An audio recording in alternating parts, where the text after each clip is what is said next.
All right. Hi, everyone. Thank you so much for joining us today for our webinar on 5 steps to a safer online life. My name is Laura Cook. I am the director of the Financial Crime Resource Center, which is a program of the National Center for Victims of Crime. I'll tell you about that in just a bit. The webinar today is brought to you by the National Center, the FINRA Investor Education Foundation, and is presented by Kristen Judge from the Cybercrime Support Network. So before we hand over the presentation to Kristen, I'm going to tell you all a little bit about the National Center. We got started about 35 years ago now, and our mission was to forge a national commitment to help victims of crime rebuild their lives.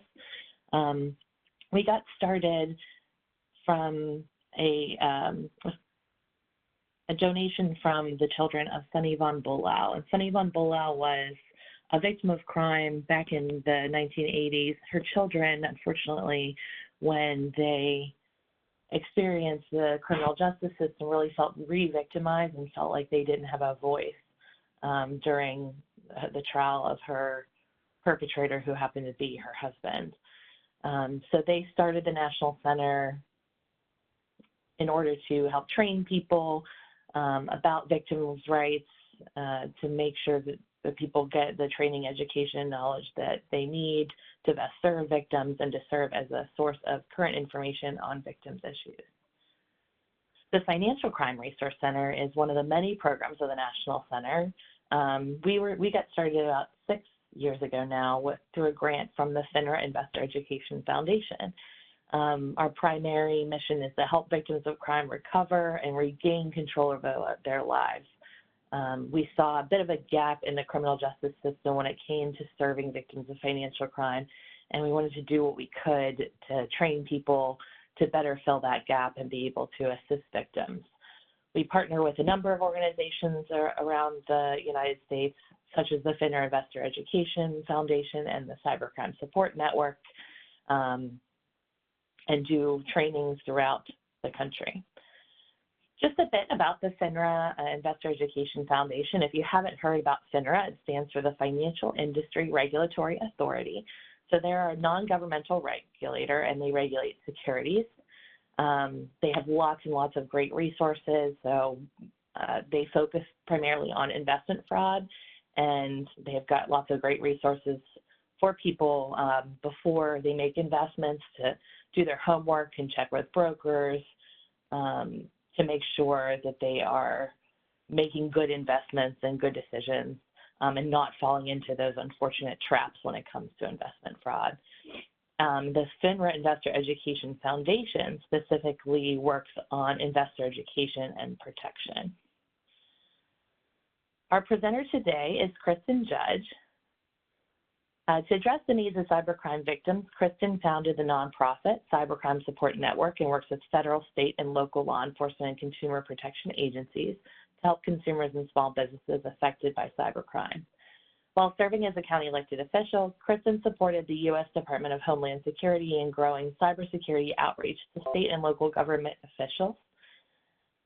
After elected office, she worked at the Center for Internet Security and the National Cybersecurity Alliance. She also has worked with Google, federal agencies, congressional leaders, and other key stakeholders across the country to educate consumers and businesses. As a thought leader, Kristen has been seen on the C-SPAN network, local news outlets, and called on by technology publications like SC Magazine and Government Technology to share best practices for online safety.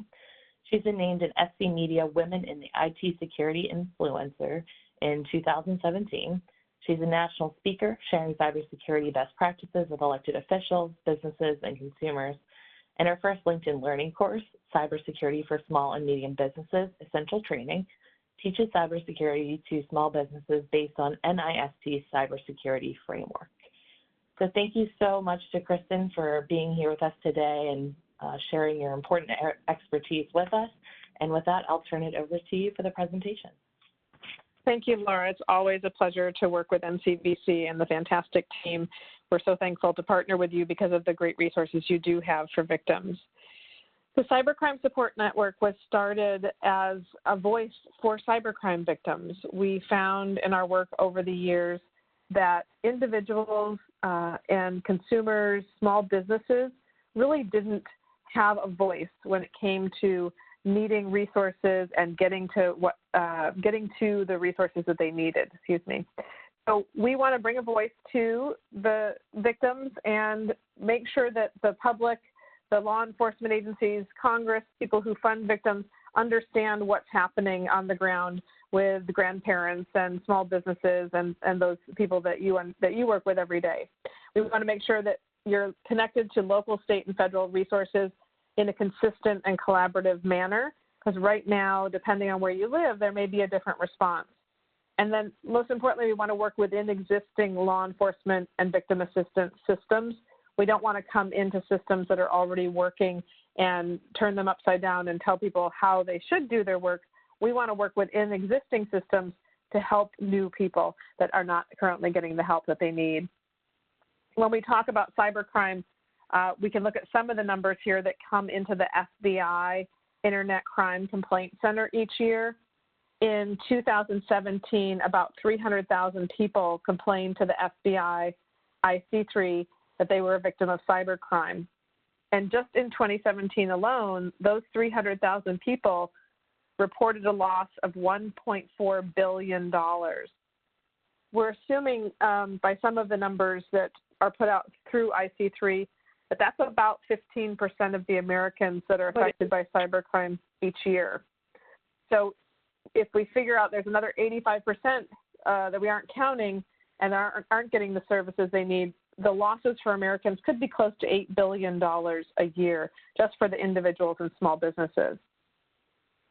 The key issue is people will always ask, well, where do I start? If I've been a victim of cybercrime, where do I go? Who do I call?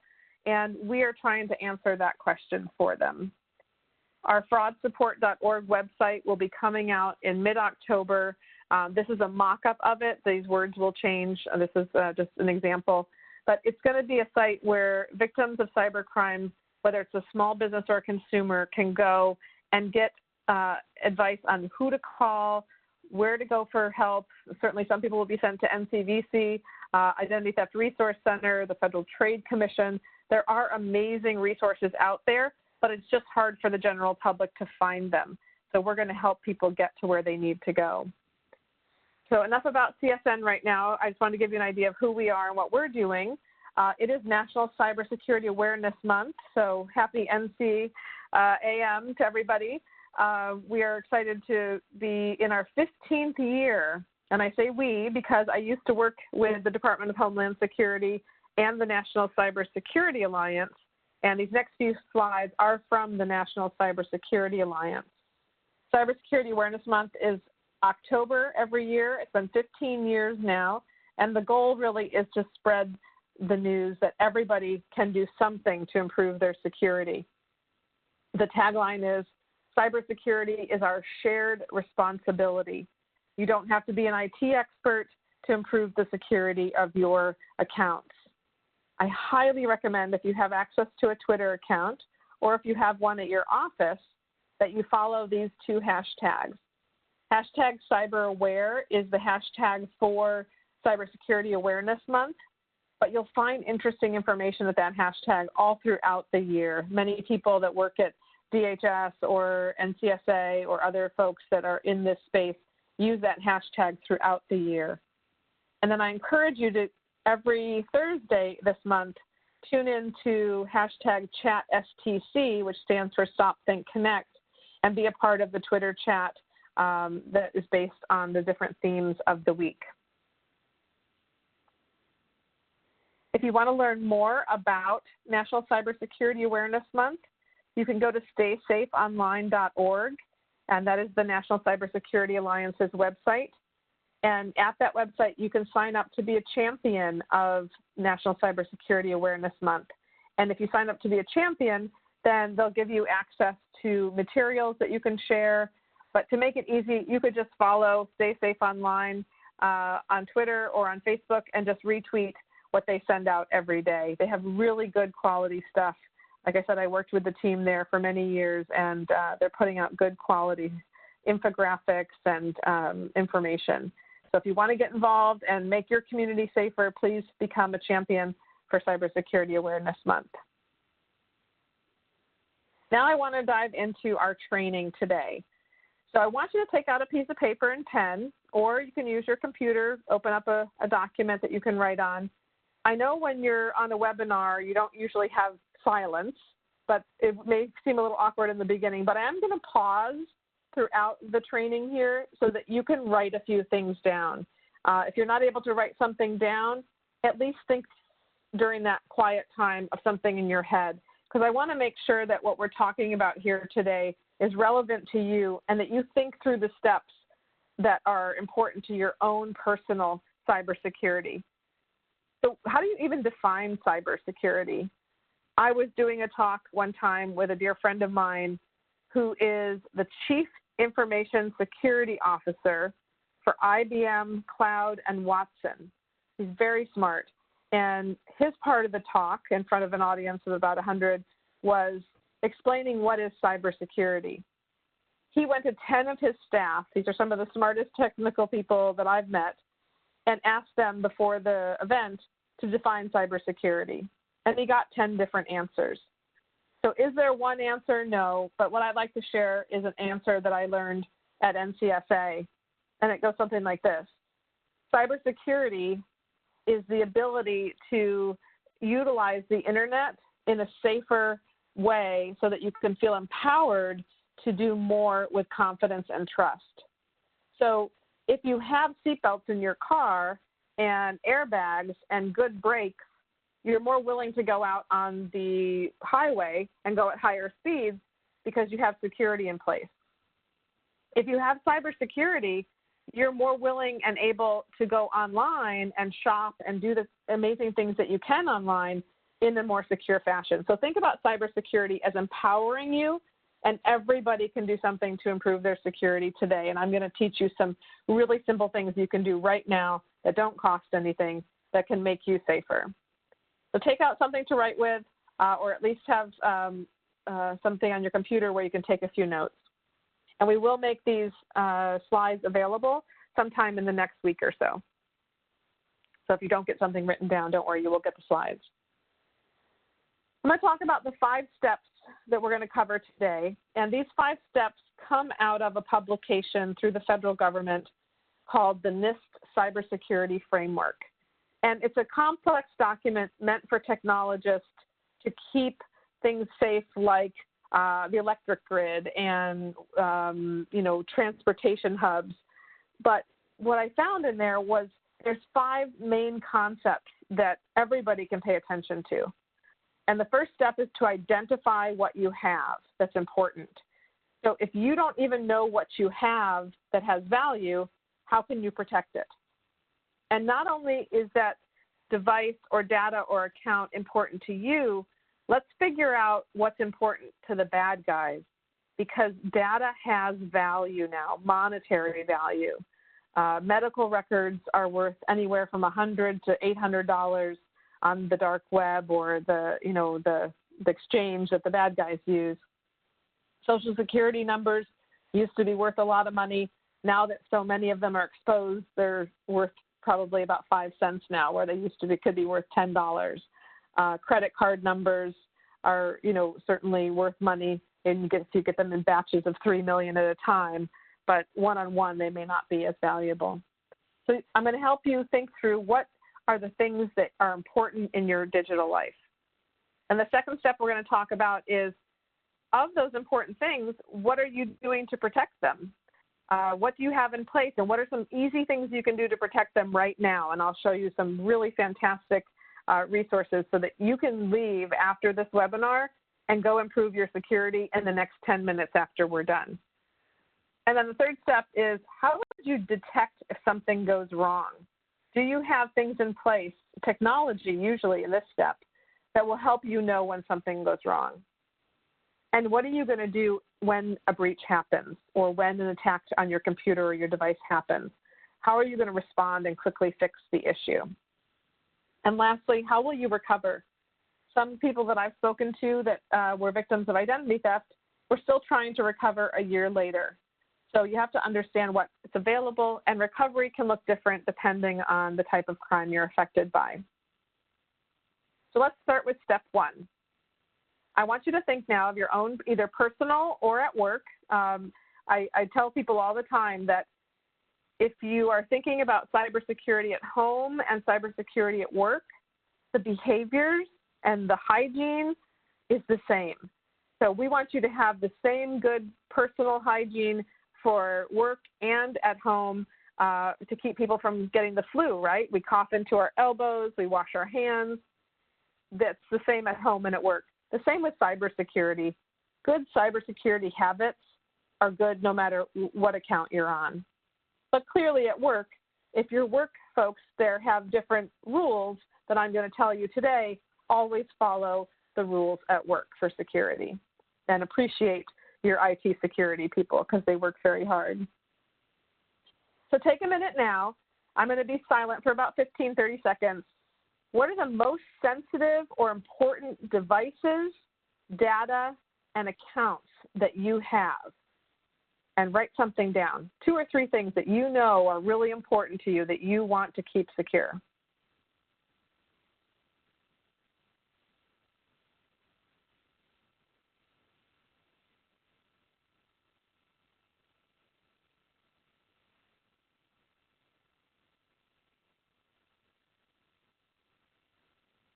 All right, here's some examples of things that I thought about when I created this list. Obviously, my cell phone. I travel a lot, and it has access to a lot of things. So I have a virtual private network on my phone. I have a keypad lock. I have the fingerprint lock. So I feel like my phone is pretty safe, and I'm always paying attention to where I keep it with me when I'm in an airport and such. Your tablet, think about exercise trackers, things that have your own personal data. Many people now have virtual assistants in their house where they can just say, hey, virtual assistant, order me up something, or remember to lock the doors, whatever it may be. You're giving a lot of information to these different platforms. Certainly, most of us here on this call have a Facebook, a Twitter, an Instagram. If you have anybody in your life that's 25 and under, they have a Snapchat. You might want to find out about that. Many people use WhatsApp to communicate. And as I was going around the country teaching people cybersecurity, I realized one of our family treasures is our photos of 25 years. And I went home to my husband one weekend and said, you know, we need to back up all of our photos. So that's one of our crown jewels, and I made sure that we had some backup of those. So think about what's important in your life, and as we're going through these next 4 steps, think about how you're approaching the security on these items. One thing I'm going to point out before we move on is your email. If your email does not have security features enabled on it, like 2-factor authentication, that's something that I want you to write down that you'll go and do after we get off the webinar. And I'll explain to you why. If someone breaks into your email, and it's pretty easy to guess some passwords, or there's algorithms that they can run to guess your password, or your password may have been compromised and it's on a list somewhere on the dark web. If someone can get into your email, they can go to all of your accounts while you're sleeping, reset them, and guess where the reset goes? It goes to your email. And then they can reset all of your passwords, and then you can wake up in the morning and all of them you have no access to your account. So if there's any one account that you put 2-factor authentication on, and I'm going to explain to you how, it would be your email account. That's one of your most important accounts you have. So number 2, once you've decided what are my top 3 things that I need to protect, devices, accounts, and data, how are you protecting them? And I'm going to be quiet for a few more seconds here now, and I want you to write down what are you doing right now to protect those important assets of yours.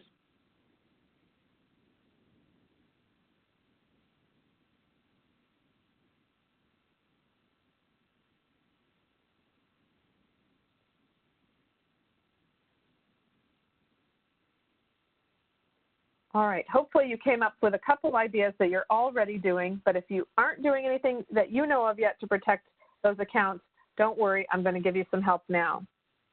The first thing you can be doing to improve your security is to be using strong passwords. And the bad guys figure out what we do with passwords and our tips and tricks, and then they can break into the newest type of password that we come up with. So the NIST federal agency has a recommendation for passwords. And you may all remember at one point they said you should have a $sign, an uppercase, a lowercase, a number. Well, the bad guys figured out how to crack that code because we were all using the same thing. And now what NIST is recommending is a long sentence, about 26 characters.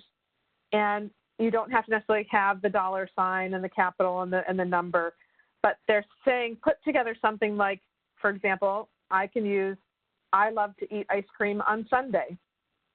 And if I'm on Gmail, I could put a G at the end of it. If I'm on Chase Bank, I could put a C at the end of that sentence.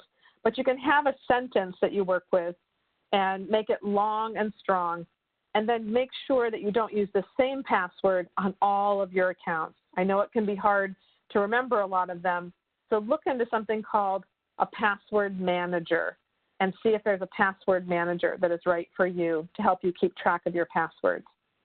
So we want to have long passwords. If you even have the best password there is, the bad guys could still find it. They could still crack in, or it could be exposed through a breach. So you want to add something called two-factor authentication to especially your Gmail. It's almost already always on your bank. Banks are making that standard now.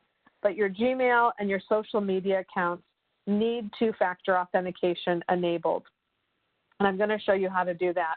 But it's simple in that it's always under security settings, and you have to just go in and click, yes, I want to use two-factor authentication, and then you give them your phone number. And what will happen is when you log in to your account for the first time from a new device, you'll get a code sent to your phone. I can imagine some of you are nodding your head already because I've done this in person enough. Some of you probably already have two-factor authentication. And the nice thing is, if you keep logging in from the same machine, it won't keep asking you to give that PIN. But if someone comes in from another machine in another country, they won't be able to get in, even if they've stolen your password. Another thing we're going to talk about is a virtual private network. I do a lot of traveling, and so I like to use the hotel Wi-Fi, the Wi-Fi in the airport, it may be, or in a coffee shop. And to do that, I go on my virtual private network. Basically, it's just an IP address, that is encrypted and hidden and doesn't show people that how to get onto where I am surfing. If you're on a public Wi-Fi, there are $30 kits that someone can buy that allows them to go on that public Wi-Fi with you and look at what you're doing on your computer. And they can steal your passwords, look into your bank accounts, whatever it may be. So if you're using public Wi-Fi just to read the newspaper, that's one thing. But if you do any kind of work or access accounts on public Wi-Fi, you want to add a virtual private network. And you can get one at a real affordable price, around $3 to $4 a month. The next way to protect things is a backup. Backup, backup, backup. Just like location, location, location. Backup is so important because of something called ransomware. If you've heard of ransomware, basically what happens is the bad guys come in, they put a virus on your computer, and it locks up all your data. And you can't get any of your data until you pay them. And they'll say, you have to pay me through, wiring me money, using Bitcoin, whatever it may be. I'm sure if you've watched any of the news lately, you've seen some of the big ransomware attacks. They can happen to an individual, a small business, and they happened to the city of Atlanta recently. If you have a clean backup in more than one place, one in a cloud, one on a hard drive, something stored outside of your current building, if you have a backup and the bad guys are holding your data for ransom, it's okay because you can just use your backup and get back up to business. So make sure you have redundant copies of important things, especially on your personal life, like your family pictures, for example. And then the last thing I want to talk about for Protect, certainly this is not an exhaustive list, but these are easy things you can do at almost no cost right now. I want you to go and check your privacy settings. because they do change privacy settings, especially on some of the social media, periodically with the updates. So you may have thought that your Facebook privacy settings or your Twitter privacy settings were all set, but then when you did the latest update, they changed, and sometimes they revert back to an open setting. So sit down with your family, maybe once every couple months on a Saturday morning, have everybody take out their devices and check your privacy settings, especially if you have kids. You don't want your kids' locations to be given out on apps. I will let you know that Snapchat has started a location service now, so you can see where all your friends are in real time if they're on Snapchat. So if your kids are using Snapchat, you can turn that feature off, and I highly recommend that you do, because you never know who's looking that they've made friends with, because not everybody they make friends with is actually the person they claim to be. I told you I was going to share with you how to do two-factor authentication. This is one of my favorite websites. It was made by a gentleman named Josh Davis. He was at Iowa State University, and he was looking for a list online of all of the blog sites that allowed two-factor authentication, because he knew, being a computer scientist, that that was the safest kind of site to use. When he went online, he couldn't find any site that had a list. So he spent a whole day Saturday creating a list and built the site TwoFactorAuth.org, which stands for two-factor authentication. So if you look at the categories here, if you want to look at banking, cloud computing, cryptocurrencies, domains, email, and if you click on one of those categories, it'll take you to the next page. And here I did some social media. And he'll list all of the social media sites here, and he'll tell you whether or not they have two-factor authentication and what kind of two-factor authentication they have. I apologize, I realize the top description of these columns is not there, but I'll walk you through it. So if you look at Pinterest, and to the very right of the Pinterest is a blue box with an arrow coming out of it. When you click on that blue box with the arrow, it'll take you to the exact directions for how to add two-factor authentication on your Pinterest account. So anybody who can go on a step-by-step process and read through the instructions, in about 30 seconds, you can add two-factor authentication to your account. Now, if you look at Stack Exchange here on this slide, there is a little tweet symbol there that says, tell them to support 2FA on Twitter. If you click on that because you want to use Stack Exchange, you will be tweeting at them, encouraging them nicely through peer pressure to add two-factor authentication. So if you want to be a part of the group thing here to encourage more companies to do it, you can do that. Sometimes you can do two-factor authentication through an app, sometimes through an email, a phone call, or a text message. And there's lots of different ways, but adding two-factor authentication to your accounts, especially those key ones like email and social media, is free, and it can improve your security exponentially. So I highly recommend you write down two-factor authentication and privacy settings for your Saturday morning coming up this weekend. This is an example of where two-factor auth would take you if you clicked on the directions for Snapchat and I want to add two-factor authentication. And you'll notice here on the left side, it says two-factor authentication. And sometimes they call it multi-factor authentication. There's a couple different names, but you'll understand it. It's usually called two-factor authentication. Once you enable it, they'll ask you to log into your account again, one time from that device. And then as long as you keep coming in from that device, you won't have to keep reauthorizing it. But if someone else comes in from a different device, they're going to need that special code that only you have. I highly recommend authentication. When I was working at the National Cybersecurity Alliance, we worked with the former White House and 40 private companies to create the lockdownyourlogin.org program. And originally, it was all about authentication. And the website taught people how to do authentication and linked them to places like 2-factor auth. But we realized after a couple of years into the program that there were more things that we wanted to encourage people to do. So we went to companies like Google and Facebook and Yahoo and Microsoft and said, what are 6 things that we can tell people to do right now that will improve their security dramatically? And we came up with these using, working with experts. The first, of course, being authentication, keeping your software updated. Does anybody that's listening ever hit remind me later? When a pop-up comes on and says, you have a security update, would you like to install it now? Let me tell you what they're doing. Basically, Microsoft or Apple, whatever you're running, they found out that there's holes in their code that they've written, and you're using software that the bad guys have figured out how to exploit and attack. So what they're doing is they're sending you the duct tape.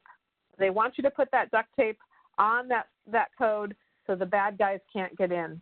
So please update your apps and your software on your devices as soon as those are available, because otherwise you're leaving yourself exposed with those holes open.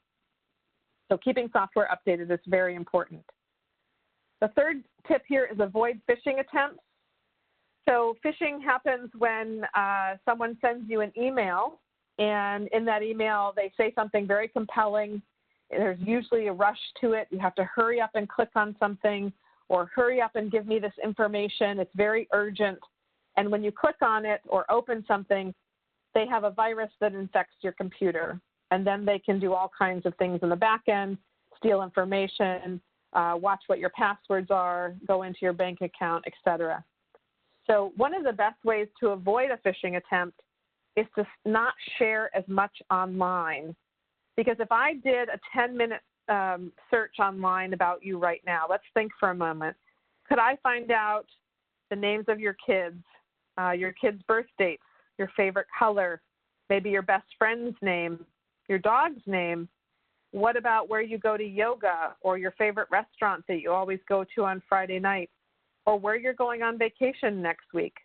If I can find out all that information about you online, I can send you an email that could be very compelling and that you're going to want to click on. So the bad guys don't even spend that much time anymore writing really intricate computer code and trying to break into systems. They just research you online for about 10 minutes, look at your favorite food on Instagram, and send you an email and get you to click on it. So we highly recommend that you look at what you're sharing online and really decide, do I need to be sharing so much about my personal life? And then especially think about if you have your own children. You're making decisions for your kids before they're old enough to make the decision on their own to create an online presence for them. And they won't be able to take that back. So think about what you're posting online, who has access to it, and what the privacy settings are. And don't click on something in an email or give away information unless you've connected with that person first and you have a relationship set up. The fourth tip is to use unique passwords. It's important to make sure that the passwords that you use for key accounts, like your work account or a bank account, are different from other passwords. And the password should be stronger and longer depending on the importance of the data in that account. So there's lots of great tips here if you click on Lock Down Your Login to learn about unique passwords. The fifth tip is to protect mobile devices. And sometimes you have to teach people in your life, whether they be seniors or kids, that a mobile device isn't just a phone, it's a full computer. And you need to have maybe the biometrics on there so that people can't get in unless they have a fingerprint, and make sure that you're paying attention to where your mobile devices are being kept and keep them close by. The sixth tip includes using trusted security tools. I'll explain to you, there's some tools that you can use. For example, if you have Gmail, you can go onto your Gmail and there's some security tools that are on this website, and you can do a security check and a privacy check. And during the security check on Gmail, it'll show you if anyone else around the world has tried to log into your Gmail account. And if they have, you'll be able to then go in and change your password and knock that person out. So check on the security tools that are available and take advantage of them. The virtual private network that I talked about earlier looks something like this. This is one example. Basically, when you're going on public Wi-Fi, you click a button and it says, okay, I'm going to connect you to a new IP address somewhere in the US. You can also connect to a VPN address in other countries. And then when you're surfing on these public Wi-Fis, your activity and your computer are kept private. So other people can't just jump in from the public Wi-Fi and get on yours. So take a look at VPNs. People always ask, well, which one should I use? I don't recommend any one VPN or any one antivirus.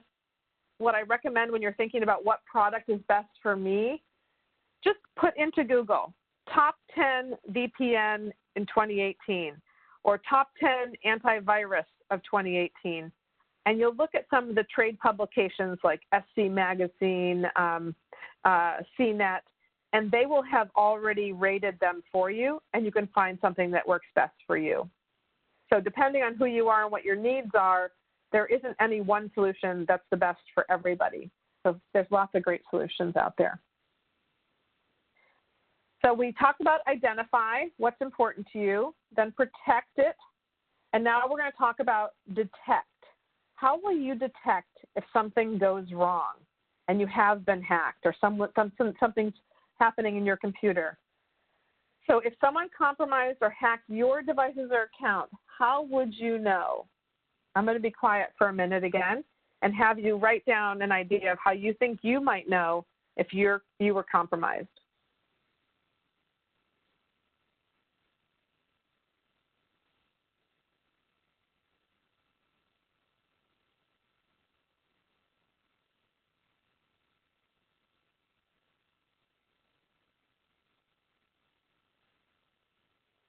Here's a few ideas. I'm sure everybody has seen that pinwheel, the dreaded rainbow pinwheel, because their computer's running very slow. Sometimes the bad guys will put programs on our computers that allow them to use our computer's computing power to do something else. So your computer could be running slow, or the pinwheel keeps coming up because the energy in your computer is being used by someone else to do something else, and it's usually not something legal.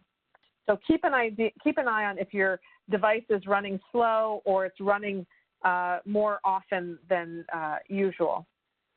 Keep an eye out for pop-up ads. You always want to block pop-up ads. They are almost always malicious, so be careful of that. Unwanted updates or tools just start showing up.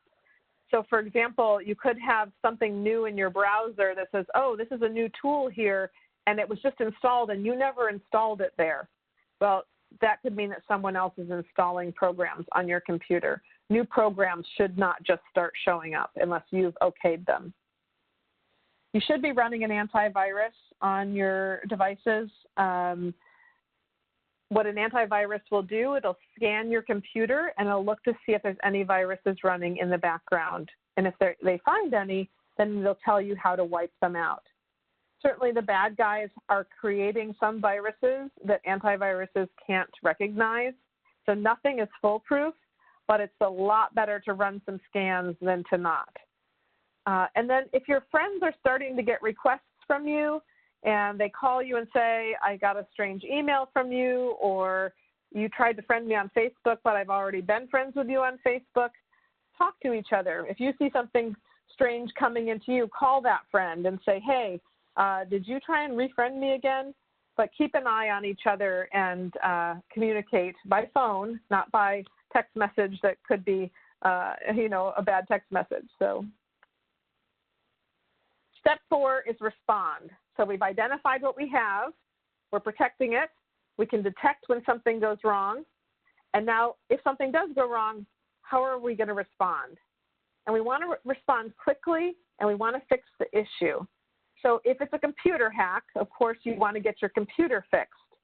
But if it's something that happens at work, I want to caution you, don't just think about getting your computer fixed, think about business continuity.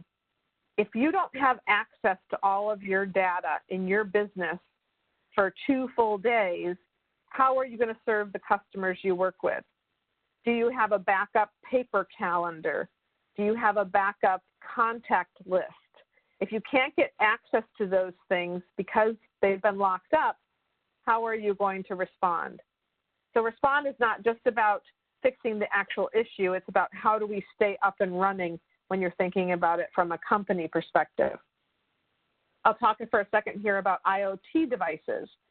And I have a lot of folks ask me when I'm out giving trainings, should I connect everything in my house to the Internet of Things? Should I have, the toaster and the refrigerator and the washer and dryer and the doorbell and everything connected to the Internet?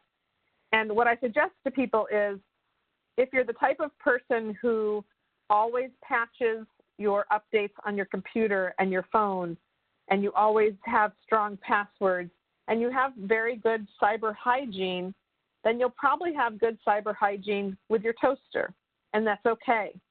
But if you're the type of person that doesn't do any of those things and doesn't really pay attention to cybersecurity, consider how many endpoints you're going to have in your home that are not necessarily as secure as they could be. So that's something to think about as you grow your IoT devices in your life. So on step 4 of respond, if you were hacked, think about what you would do to respond. This is going to change based on what kind of attack it was, how much was exposed, was there money lost, and the responses are going to change based on the type of attack. But a few of my suggestions are, find a professional. If it's for your work and you don't have a security person on staff and there's an incident, I highly recommend that you already have a professional either on contract or someone that you've met with and you can call them in an emergency. You know what their rates are so that you don't get taken advantage of because you're in a hurry, and you already have a relationship. The last thing you want to do at work when there's an attack is to start checking, on Google, who can I call when I've been hacked, and trying to get to someone in a panic. So have a professional that you can turn to at home and at work, that if something does go wrong, you can get good advice early on and right away. IdentityTheft.gov is a website that I'll show you in a minute. It's done through the Federal Trade Commission, and it's fantastic because it will help an identity theft victim actually fill out their own step-by-step personal guide on what they're going to do to improve their security and get their identity cleaned up.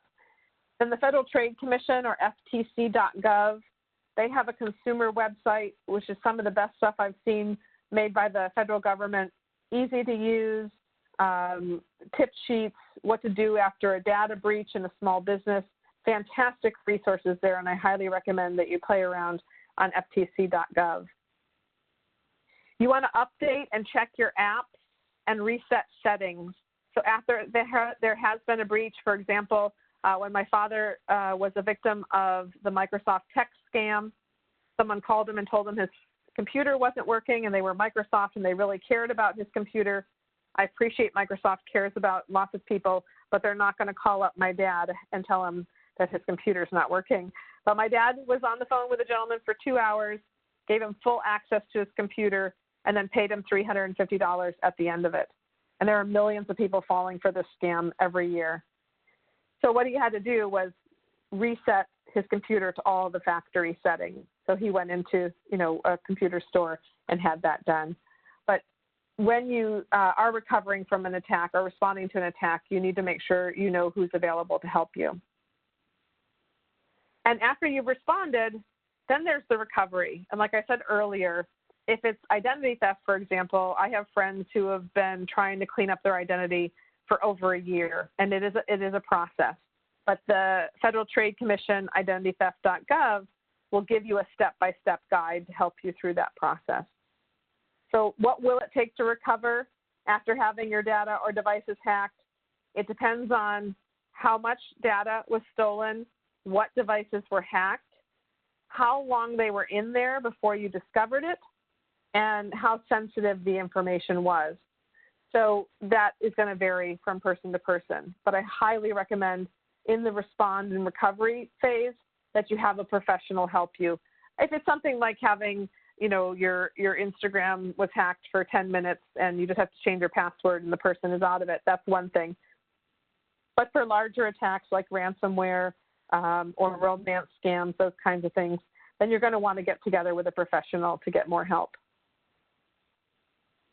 And now I'm going to go through some examples of organizations that are out there to help. And we're definitely going to have time for some questions at the end also. So let's remind everybody of that. So the Victim Connect Resource Center, victimconnect.org, again, you're going to get a copy of all of these slides. So please don't worry if you don't get time to write everything down. They have fantastic people that you can talk or chat with, and victim resources, and a directory of places that you can be referred to for help depending on the type of crime you fell victim to. And here's the FINRA website. They have some really great ideas here about how to protect your identity, and they have alerts for people to make sure they can avoid fraud. There are good alerts at the Federal Trade Commission, the Better Business Bureau, organizations like FINRA, where you can sign up and also sign up for their Twitter account or their Facebook account, because they're always posting things on those accounts with tips. So this is another good resource for you to use. Here's a copy of the identitytheft.gov website that we talked about. You basically answer a few questions and you get a full recovery plan. And one of the things they're going to suggest almost always is to go to a site called annualcreditreport.com. I think I may have that in here, and freeze your credit. If you've been a victim of identity theft, you'll want to freeze your credit because you don't want someone else going and taking out a loan in your name and then walking away from it and ruining your credit. I also recommend that you look at credit freezes for your children. I have a friend who had a daughter in the foster system, and after he adopted her at age 3, he found out her credit had already been stolen. So your kids are probably not going to go for any kind of a credit card or something until at least they're 18 or going, to get a job or a car or college. So you may not even know for many years that their credit has been compromised if you don't take a look. So getting a credit freeze, especially because of the Equifax breach, as you may know, 143 million Americans had their Social Security number, address, birth date, all of the key information that it takes to get credit compromised. So 143 million Americans, that could be pretty much all of the adults in the country. So it's really important to look at your credit score and also consider freezing your credit. CSN, who are our nonprofit, we are very proud to be a part of the NITVAN Coalition through a grant from the Department of Justice, and we partner directly with the Identity Theft Resource Center. This is one of the best sites to come and get tips and information for identity theft victims. So highly recommend you look at their site, and you can call them to work with a victim advocate. They have live chat and really good educational information. For anybody here who may work with domestic violence victims, the National Network to End Domestic Violence has one of the only sites that I've found that focuses on the intersection between technology and cybercrime and domestic violence. So they've come up with amazing resources, even a tech safety app, and it's all on this website. Here's an example of their app safety center and a picture of their app. So I highly recommend, if you do work with domestic violence victims or have people in your life that are affected by domestic violence, please check out techsafety.org for more information. Here is an example of the consumer website for the Federal Trade Commission. And you'll notice here, they'll link you to where you can go to get your free credit report. You're able to get a free credit report from all 3 of the main agencies, which are Equifax, Experian, and TransUnion every year. Every person is allowed to get one credit report for free every year. So if you get that credit report, you take a little bit of time to look at it, make sure that everything on there is something that you have actually opened up credit for or done or have payments on. And if there's something that you want to dispute, you can get that taken off. Again, I highly recommend you sit down. I sat down one weekend with my in-laws, another weekend with my parents who are all in their 70s and 80s, and we went through and did a credit freeze for them because none of them are going to buy a house in the near future. They already have a car, and we froze their credit and checked their credit report. So I highly recommend you do that for your family, your younger kids in your family, and maybe some of the seniors in your family too. So to reiterate the 5 steps, the first thing you need to do is identify what's important to you and what's important to the bad guys. What device, data, and accounts do you have that have sensitive information in them that's valuable to someone else? Or what devices, data, and accounts do you have that if you didn't have access to them, you would not be able to get your work done or live your life the way you wanted to? Once you identify what's important, look at what protections you have in place. And today we talked about adding two-factor authentication, antivirus, making sure that you use a private network when you're on public Wi-Fi. There's lots of things you can do. Going to the Lockdown Your Login website today and twofactorauth.org and putting those securities in place, all of those kinds of things you can do right now for free. And it will improve your security exponentially. Third, detect when something goes wrong. How will you know if there's someone, an intruder in your system or on your device or has hacked your account? Make sure you have antivirus in place and look for other signs that show there's a problem. Next, know how to respond quickly and fix the issue, and also keep your business up and running. Have a response plan in place.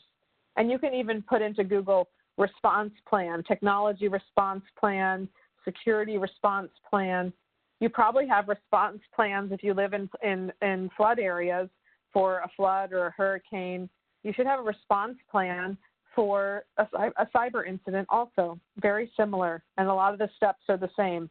Know who to call, have a relationship with them ahead of time, have insurance in place for the risk, and so on.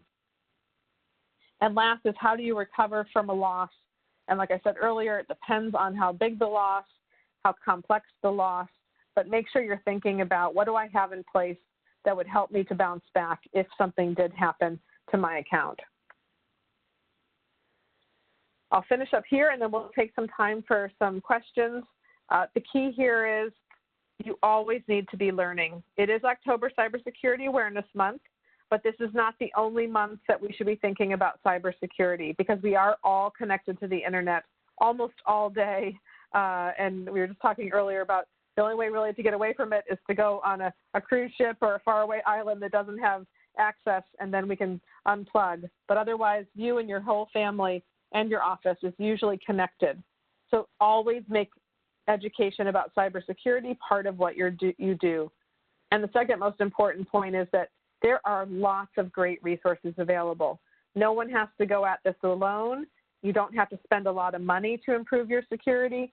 And if we work together as a group, everybody can make a difference in the larger ecosystem. So take advantage of the resources that are available and improve the security for yourself and your organization and your family. Thank you. So I will turn it over to Laura. Okay, thank you so much, Kristen. This is the second time I've heard this presentation, and I still learned a lot. I want to let everyone know if they have questions, now's a good time to go ahead and type them in on that Q&A box in the bottom right corner of your screen, and I'll go through those with Kristen in the next couple minutes. I did want to say, after Kristen graciously came and did this presentation to the National Center staff, I did make a lot of these changes, and I'm really glad I did, specifically the two-factor authentication. Our office is going more remote, so I've been talking with our tech team about VPNs, and that's something that they're working on to get us enable us to be secure while we're working from wherever we're working. So I know part of it is getting all this information and then going back and doing it. Like Kristen said, it's great if you can set some time aside on your weekend to make this a priority, because it's really great. It's made me feel more secure knowing that I have two-factor authentication and things like that in place. Okay, so I'll get to questions. Kristen, somebody asked if they are able to share the slides with other people once I distribute them to the attendees. Yes, you are. Okay, great. Thank you. One other question, will freezing your credit on consumer.ftc.gov negatively affect your credit score? So when you go to freeze your credit, you're actually going to go to the credit agencies themselves through the annualcreditreport.com, and it will not affect your credit score in a negative way or a positive way. What it will do, though, is if you have to then go buy a car or a house, make sure 6 weeks before you want to do that you go unfreeze your credit score. But it does not negatively affect your credit score at all if you freeze it. It's temporary. And it could cost $10 depending on where you live. Some states it may cost $10. Great. And then a follow-up to that, will freezing credit allow younger folks to build credit? Well, again, while it's frozen, they can't apply for new credit. So it would stop them from getting better credit if they haven't applied for anything. But for example, with our kids, they have a few things, credit cards and such, and now their credit is frozen, but those credit cards are still in existence and they're still getting good credit scores because of the way they pay their bills on time.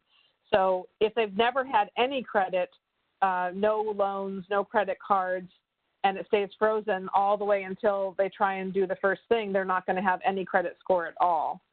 But it won't stop you from improving your credit score as long as you keep paying your bills once there is something on the account. And one of the attendees did note that because of a new law passed on September 21st, the credit freezes should be free. And I did hear something about it. I have not looked into it enough to give you information that you can rely upon, but I do remember hearing that everything should be totally free nationwide. Oh, that's awesome.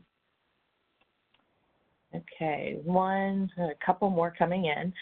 Regarding credit sheet freezes for children, what's the best way? The person said, when I looked into this, companies required that parents send in copies of all the personal information needed to steal the child's identity, which is a bit alarming.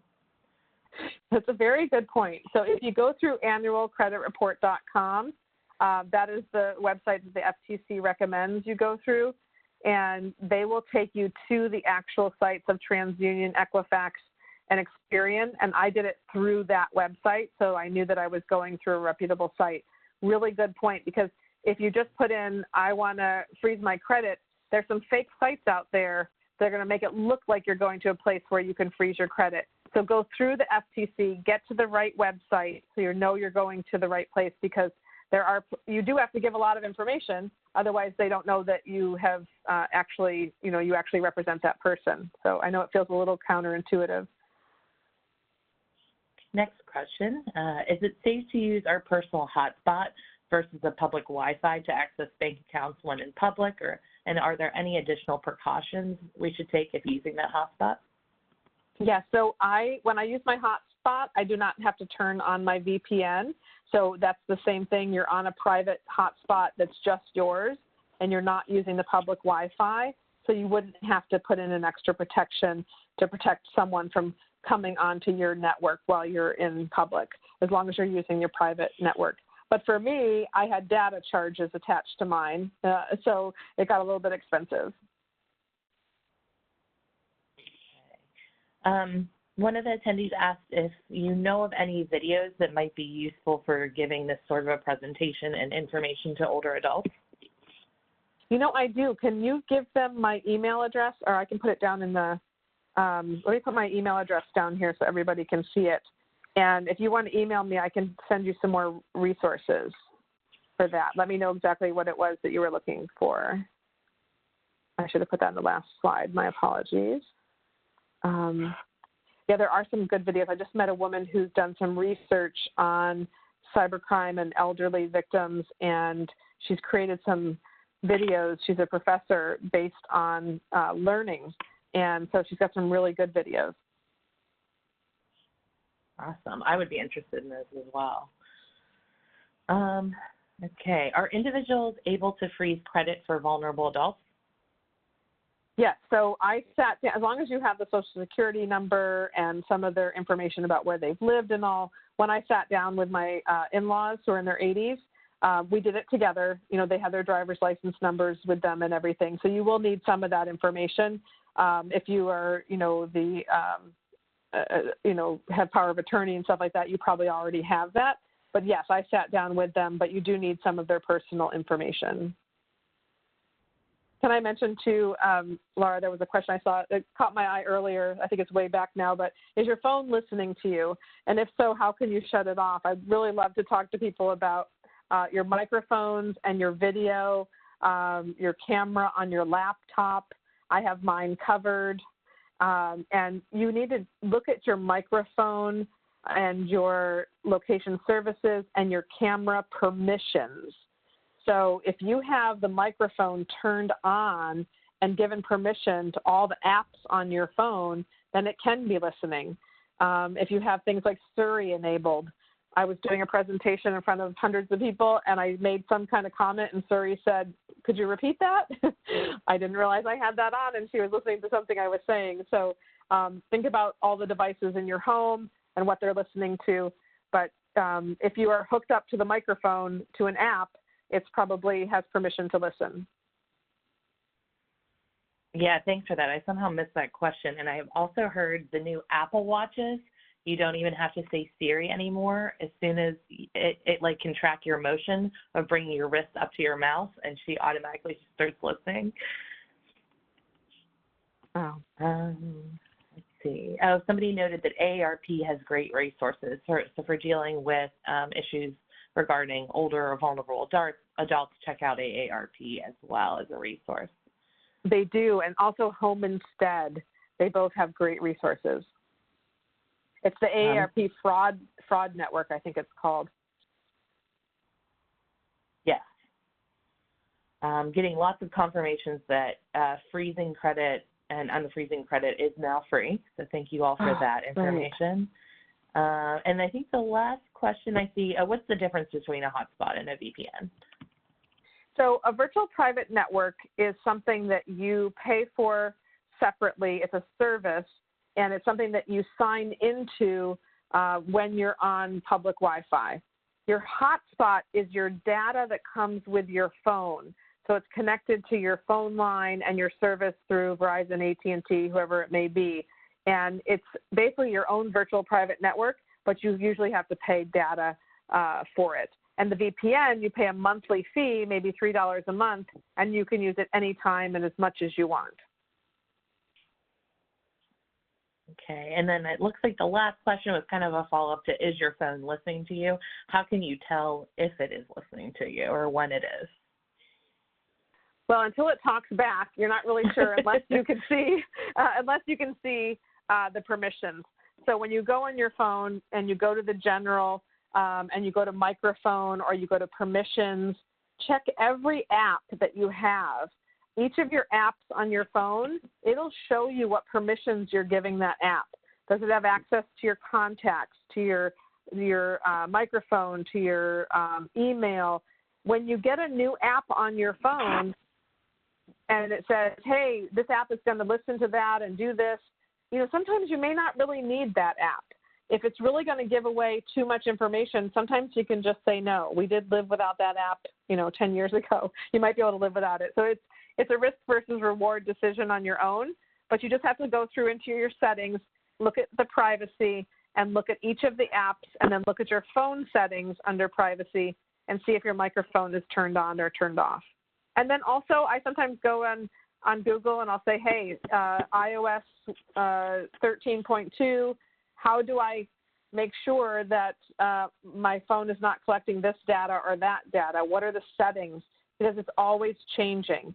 So just be an informed consumer and go into the App Store, go to the Google Play Store and ask, how do I turn off some of the data sharing? Okay, let me see. It looks like one or two more came in. If the ads you see on Facebook and other things are starting to advertise for stuff you've talked about, that's a clue that your phone is listening to you. I've had that happen. I think a lot of us probably have. I know something that I talk about with my friends all the time. You'll randomly be having a conversation about, for us, it was this suitcase that has like a charging port that me and my friends are really into, and all of a sudden it's all that I see on Facebook, on Instagram, on everywhere. So yes, thanks, Bridget. That's a good clue. Yeah. And like Alexa, we have an Alexa. I don't love it. My roommate really likes it, so we have one.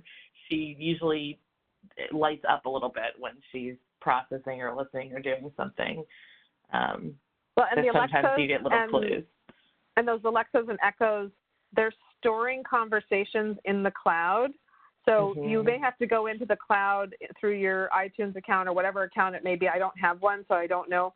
But you may have to go in and erase those conversations. So I think you have to physically go in and delete what it has listened to. Yeah, I believe you're correct. It's also belongs to my roommate whose name is Alex. So by virtue of us saying Alex all the time, I think she's basically listening to everything we talk about in Probably. my house. Might want to use a nickname for your definitely makes me a little bit uncomfortable, but yeah. Okay, I think that's all the questions. Thank you, Debbie, for some of the information you shared with us, the ARP resources, that you noted the ARP resources and the FTC new rule for free credit freezes. Thanks, everybody, for your questions. I know this information is for a lot of us, it's really new and it seems complicated, but it's really not all that complicated when you can break it down like Kristen does into a couple of key things that you can do to protect yourself. So thank you, Kristen. We appreciate you sharing your expertise with us, and thanks to those who listened in today. Thank you so much for the opportunity, and I encourage people to just take a few minutes to go and improve your security. I really, and I learned some things today too. Thank you, everybody. I learn every time. I appreciate it. Tell a friend, talk to people in your community about it, talk to your family, make security part of what you just do every day. Thank you so much. All right, thanks everyone. I will be sending out a PDF of the slides, and this webinar is recorded if you want to share the recording with anybody as well. Have a great day.